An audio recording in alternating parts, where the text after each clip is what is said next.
There are whispers coming out of New York that NBC anchorman Brian Williams will not be returning to the anchor chair. It looks like Williams will permanently lose his $10 million a year job. He's currently suspended over some self-aggrandizing war stories he's told over the years, apparently to pad his journalistic resume, his qualifications for the job. The Williams story is big news in the U.S., where evening news anchors are institutions. Broadcasters still invest heavily in their anchor talent. The importance placed upon the role comes down to ratings, the number of viewers that a trusted and telegenic anchor can attract. Anchors, for that reason, have withstood countless changes in the news ecosystem all around them. But are news anchors worthy of the trust that viewers place in them, worthy of the big money that broadcasters pay them? And given the lack of gender or ethnic diversity in the chair, do anchors really reflect the audiences they serve? The Listening Post's Nick Muirhead now on the talking heads who continue to rule the American airwaves, the anchormen.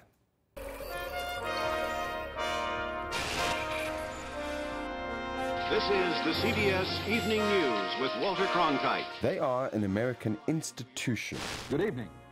A succession of newsmen. Good afternoon once again, everyone. Who at the same time every night I'm Peter Jennings in New York. could be relied on to tell you the news. As I prepared for this last broadcast as moderator... But it is worth remembering the point that former CBS weekend anchor Bob Schieffer made while signing off Face the Nation for the last time, the show that he hosted for 24 years. The news is not about the newscaster, it's about the people who make it. People in America, especially at 8 o'clock in the evening while they're having their dinners with their family, they have this third guest that you go to for information, news. You trust him to deliver to you what is important. The notion that to be a good anchor you just need to have a good haircut and a pleasing voice is true to some extent, but I think it really stops being true when you get to breaking news coverage. Information is pouring into our newsroom. That's where these people really demonstrate their skills. There are very few people who can sit there in front of audiences that large and explain fairly well events that are taking shape at that moment. It's that ability that gets certain journalists into the anchor chair and the big money that comes with it. Scott Pelley of CBS reportedly earns $5 million a year. Brian Williams of NBC was on $10 million a year, but more on him later. And David Muir's salary at ABC is unknown, but his predecessor, Diane Sawyer, earned a reported $20 million a year. How much money anchors are paid is down to ratings, the number of viewers they attract. If the ratings are good, the anchor gets the credit. If they plummet, the anchor takes the fall. So while revenues slide and budgets shrink, the salaries of top news anchors keep going up, while those actually doing the reporting in the field are either laid off or paid a fraction of what the anchors earn. The personality-driven newscast speaks to, I think, some of the inherent conflicts of interest within the news system itself.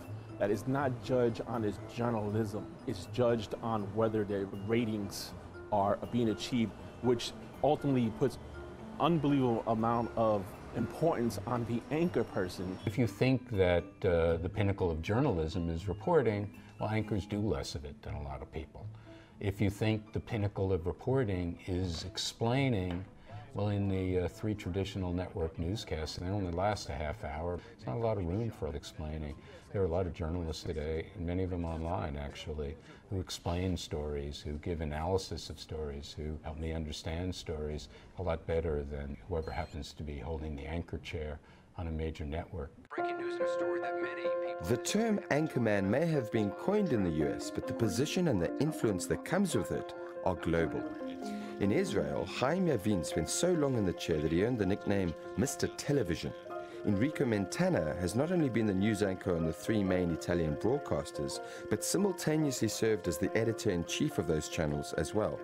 And in China, Bai Yang Song has been the mainstay of CCTV for over 2 decades, where his show pulls in hundreds of millions of viewers.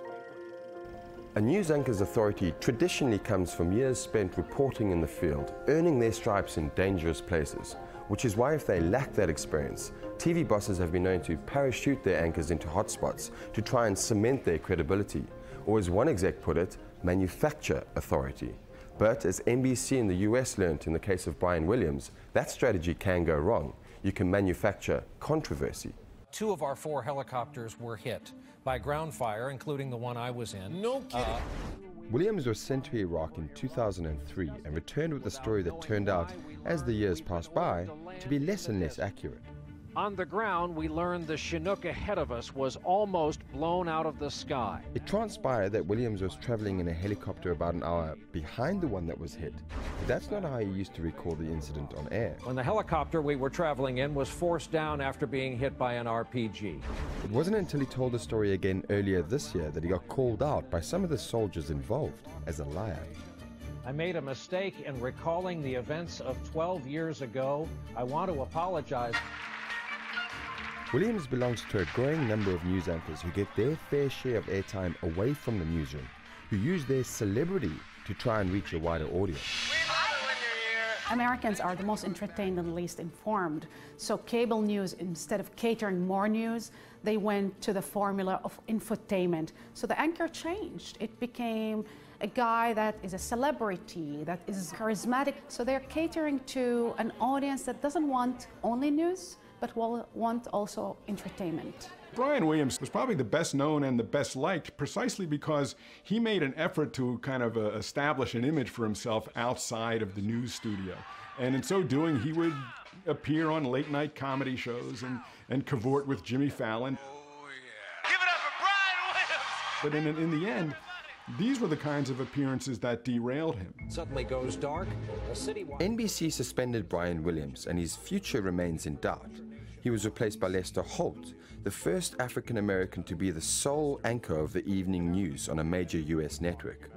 Holt competes for viewers in the marquee 6:30 p.m. news slot with ABC's David Muir and CBS's Scott Pelley. In 24-hour cable news, the 8 p.m. slot is the prestige job, and those anchors, Bill O'Reilly on Fox, Anderson Cooper on CNN, and Chris Hayes on MSNBC, are not exactly the most diverse group. Our media system has been segregated for a long time. It wasn't until the 1960s that the first wave of journalists of color started entering the newsroom, but white males controlled the industry. You know, white males were the first broadcast owners, the first TV station owners. They run these companies that became networks. Very few people of color actually, to this day, own any radio TV stations. So the world is seen through a white male perspective. While the anchormen of the network newscasts at the moment are, white and male, anyone who watches these newscasts knows that the correspondents who report to them are a diverse group. And indeed, so are the producers and other people who support them behind the scenes. And undoubtedly, the anchormen and anchorwomen of the future will be drawn from this diverse group. But I want to see that diversity actually means something.